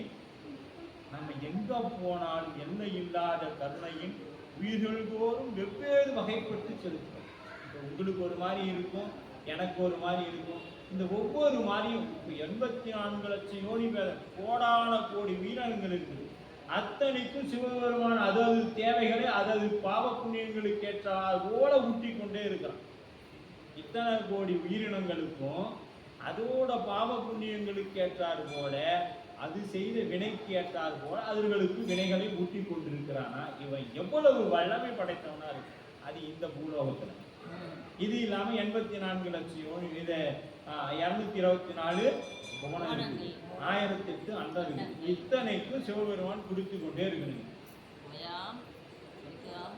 அப்ப எப்படி எவ்வளவு வல்லமை பொருந்தியவனாக இருப்பான் சித்திப்பார். நாம வீட்டுல காலையில இருந்து அம்மாவாட்டும், அப்பா வேலைக்கு போயிட்டு வந்தோம்னா சோர்ந்து போய் படுத்துறாரு. காலையில இருந்து ஒரே வேலை பார்ப்பார். அம்மா என்ன பண்றாங்க, இன்னைக்கு ஒரே அலுவலகத்துல வேலை, எனக்கு விட்டீங்கன்னா போதும், எனக்கு எதுவுமே வேணாம், வயிற்றுக்கு என்னை விட்டா மட்டும் போதும், நான் படுக்கிறேன். இப்படி நம்மளுடைய தகுதி என்னன்னா, சும்மா ஒரு 8 மணி நேரம் வேலை செஞ்சுட்டோம்னா நம்மளால முடியல. இது 24x7 அப்படியே ஓடிக்கிட்டே இருக்குது. எப்படி ஓடும்? அது கம்மியா இருந்தா பரவாயில்ல, இத்தனையும் வச்சு மேய்க்கணும். நம்மளால 1-2 வச்சு மேய்க்க முடியும். ஏப்பா இந்த வயசுலயே ஒரு பள்ளியோட விட்டேன், அது இந்த தாங்க முடியலைங்க, அந்த டீச்சரே வச்சு சமாளிக்கணும் அப்படின்னு சொல்லி ஒன்று விட்டுறோம். சனி ஞாயிறு இந்த சம்மர் ஹாலிடே விட்டாங்கன்னா என்னாச்சு, சரி எப்படிதான் நீங்க வச்சு சமாளிக்கிறீங்களோ தெரியல, 1-2 வச்சு எங்களால மேய்க்க முடியல அப்படின்னு சொல்லி. அது மாதிரி நம்ம சுவாமி இத்தனையும் வச்சு மேய்க்கிறார். அதனால தான் அவருக்கு மேய்ப்பான்னு ஒரு பேர் கொண்டு விட்டு, மேய்ப்பான்னு ஒரு பேரும் அவருக்கு உண்டு வச்சு மேய்க்கிறதுனால. அப்படி இங்க பல உயிர்களுக்கும் எண்ணிறந்த இந்த உயிர்கள் கருணை. ஏன்னா அம்பாளின் வழியாகத்தான் இந்த முழுக்க அன்னையை பற்றி பேசக்கூடிய புராணம் காஞ்சி புராணம். அந்த காஞ்சி புராணம் நடந்த இடம் நம்ம காஞ்சி மாநகரம். அன்னைக்கு அவ்வளவு முக்கியத்துவம். ஏன் அன்னை வழிபாட்டுக்கு வராங்க அப்படிங்கிறது எல்லாமே இந்த நகர சிறப்பு நம்ம பார்க்க போறோம். காஞ்சி புராணத்தை ஒட்டியே வரும். 7 பல்லுயிருக்கும் எல்லையில் கருணை. அப்ப எல்லை இல்லாத கருணையினை உயிர்கள் தோறும் வெவ்வேறு வகை செலுத்தப்பட்டு காரணங்கள் கூறும்படியா கருணையின் தாயார். இந்த தாயாரின் வழியாகத்தான் நமக்கு இந்த உலகத்தை இறைவன் உண்டு பண்ணான். சிவம் தனியா தாங்க இருக்கும். அதற்கு உதாரணம் மன்மதனை எரித்த படலம்னு இருக்கும் அந்த புராணத்துல இருக்கும். இவரு சூரபத்மனை, அது நல்லது, அதுல போய் பார்த்தீங்கன்னா தெரியும். கந்த புராணத்துல என்னுடைய சக்தி அன்றி உனக்கு எந்த சக்தியாலும் அழிவில்லை, வரம் கொடுத்துட்டார். நம்ம கொடுத்துட்டு அவர் பாட்டுக்கு ஏகாந்தமா தானே இருப்பார் எப்பொழுது, அவர் பாட்டுக்கு இருக்கிறாரு. இங்க அவருடைய ஆட்டம் தாங்கல. யாருக்குங்க நல்லா தெரிஞ்சீங்க, யாருடைய ஆட்டம் அதிகமாகிறதோ அவர்களை இறைவன் அடக்குவதற்காக ஆட வைக்கின்றான். ஒருத்தன் நான் தான் எல்லாம் பண்ணேன் குதிக்கிறான், அவனை அடக்கிறதுக்காகவே சாமி என்ன பண்றாரு, நல்ல ஆடு அணைய போகின்ற விளக்கு பிரகாசமா தான் எரியும், நீ ஆடு பாத்துக்கிறேன் அப்படின்னு சொல்லி சாமி நல்லா அவனை ஆட வைப்பார். ஆட வச்ச பிறகு அப்படியே ஒரே அழுத்திடுவார்.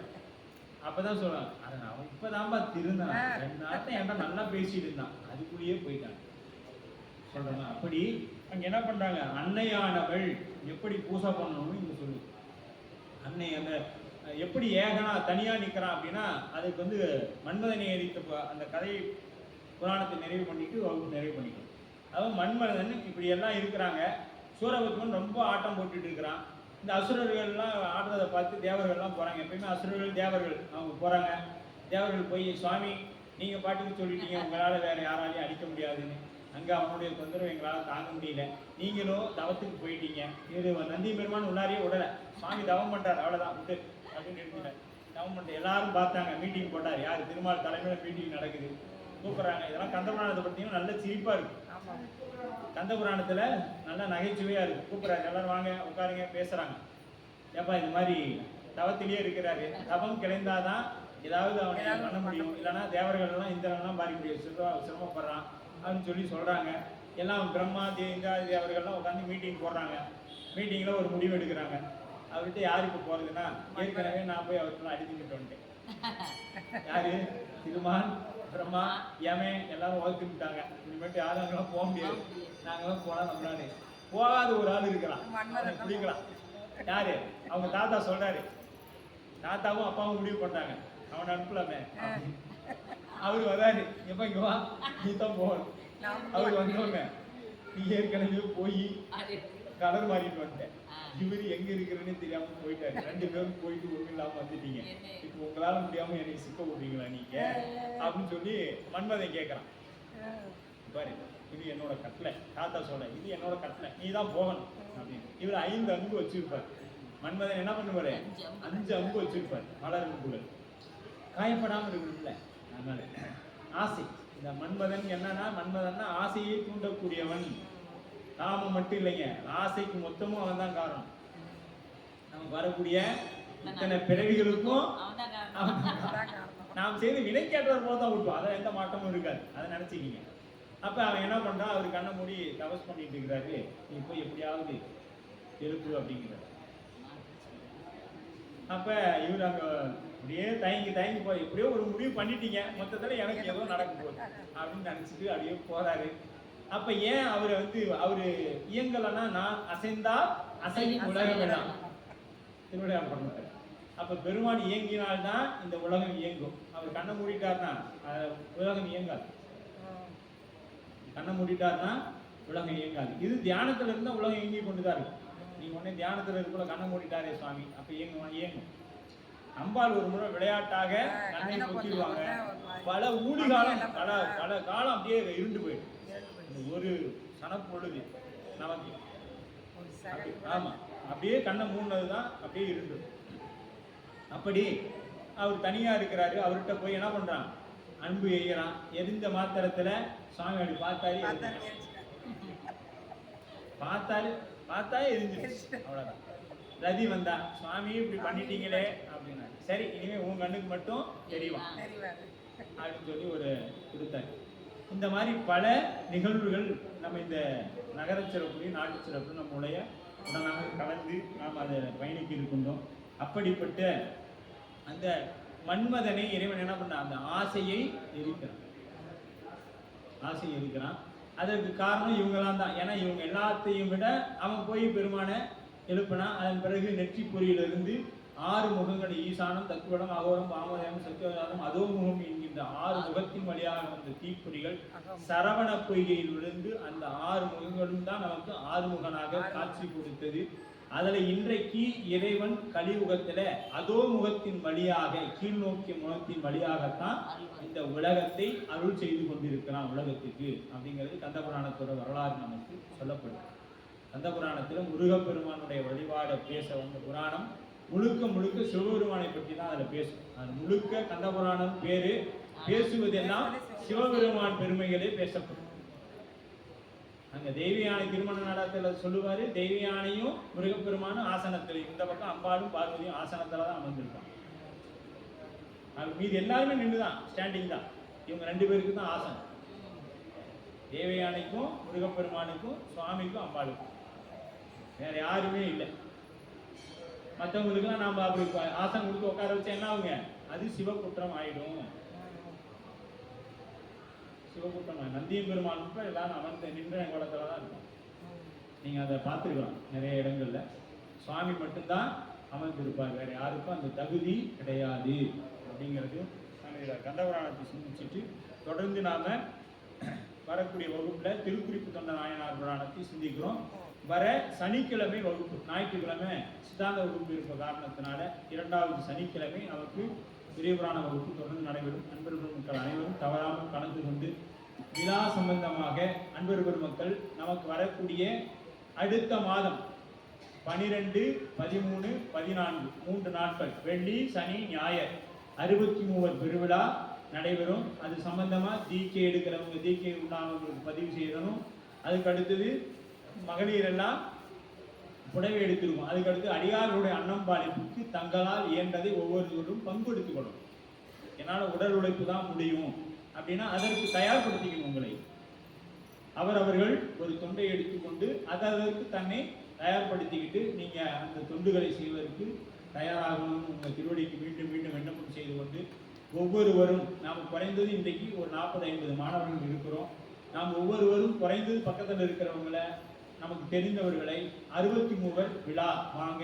ஏன் இவர் பொழுதுக்கு இதைவே சொல்லிக்கொண்டே இருக்கிறார்னா நம்முடைய நோக்கம் சைவத்தில் கொண்டு வந்து எல்லாரும் அடியார்னா என்ன அப்படின்னு தெரிஞ்சுக்கணும். ஏன்னா இன்னைக்கு கிராமத்துல இருந்து வரவங்களோ புதிதாக வரவங்களோ இது என்ன நினைச்சுக்கிறாங்க, இத்தனை கன்னிமாரி எங்க ஊர்லாம் 7 சாமி தான் இருக்குது, இங்க வந்து நியூசலம் கோயிலுக்கு போய் எத்தனை கன்னிமாரி வச்சுக்கிறாங்க அப்படின்னு சொல்லிவிடுறாங்க. புரியுதுங்களா? ஆமா, என் கண்ணு முன்னாடி பேசியிருக்கிறாங்க. என்ன இந்த கோயில் மட்டும் இத்தனை கன்னிமாரி வச்சுக்குது, எங்க ஊரெல்லாம் நான் 7 தான், மொத்தமே 7 தான் இருக்கு. இந்த ஊர் எங்க பாரு எத்தனை இருக்குதுன்னு சொல்றவங்களாம் இருக்கிறாங்க. அப்படி எல்லாம் நிறைய மக்கள் அது மாதிரி அறியாமையில் இருக்கிறாங்க. அப்ப 63 என்னன்னு வந்தாதான் தெரியும். அந்த விழாவுக்கு வந்தாதான் 60 இது என்ன பண்ணாங்க, வந்தவொடனே கேட்பாங்க எதுக்கு இத்தனை சாமி பூசம் பண்றாங்க அப்படின்னு கேட்பாங்க. இவங்க என்னென்ன பண்ணுதுன்னு அவங்களுக்கு ஒரு 1/2 மணி நேரம் சொன்னீங்கன்னா அதெல்லாம் விளங்கும்.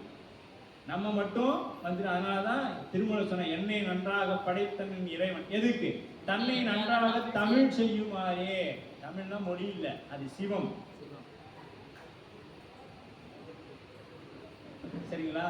அதுக்கு தன்னை நன்றாக தமிழ் செய்யுமாறே என்று திருமூல நாயனார் சொல்லியிருப்பார். ஆகவே நாம் பெற்ற இன்பத்தை மற்றவர்களோடு பகிர்ந்து கொள்ளணும். அந்த ஆனந்தத்தைனா நாம் இன்னும் 4 பேரை கூட்டிட்டு வரணும் விழாவுக்கு.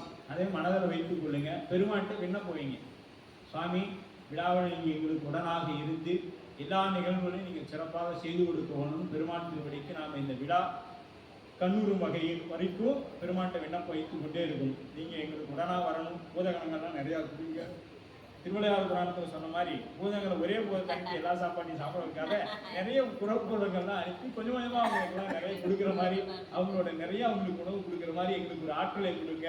உடம்பு அவங்களுக்கு இல்லைங்காம கொடுத்துக்கொண்டே இருக்கக்கூடிய ஆற்றலை எங்களுக்கு நீங்கள் உடனாக இருந்து கொடுங்க. அன்னம் பாலிக்கும் தில்லை சிற்றம்பலம், பொன்னம் பாலிக்கும் மேல்மை பூமிசை, என் அன்பு ஆலிக்கும் ஆறுகள் நிற்குற இன்னம் பாலிக்கும் பிறவியேன்னு இந்த பிறவி இருக்கும் வரை அடியார் பெருமக்களுக்கு அன்னம்பாளிப்பு செய்து கொண்டே நாம் இந்த பிறவியை கழிக்க வேண்டும் என்று பெருமானினுடைய நல்ல வேளையில விண்ணப்பித்துக் கொண்டு அந்த அன்னம்பாளிப்புக்கு அடியார்கள் ஒவ்வொருவரும் உடல் உழைப்பும் பொருளாதார உழைப்பும் செய்து விழா சிறப்பிக்க உங்கள் பொன்னாட்டுடைய மனமொழிகள் மீகளால் போற்றி வணங்கி பொறுப்பினை நிறைவு செய்யும். என்றும் இன்பம் பெரும் இயல்பினார் ஒன்று காதலித்து உள்ளமும் ஒங்கிட மன்றுளார் அடியார் வாழ்ப்புகள் நின்றதெங்கும் நிலவே உலகெல்லாம் வான் நிகழ்வராது வேக மணிமணம் சுரக்க மன்னன் பொன்முறையாக செய்ய உலகிலார் உயிர்கள் வாழ்க நான் மறைய அறங்கள் ஓங்குக நச்சவம் வேள்வி மணிக மேன்மைகள் சைவ நீதி விளங்குக உலகமெல்லாம். மேன்மைகள் சைவ நீதி விளங்குக உலகமெல்லாம். மேன்மைகள் சைவ நீதி விளங்குக உலகமெல்லாம்.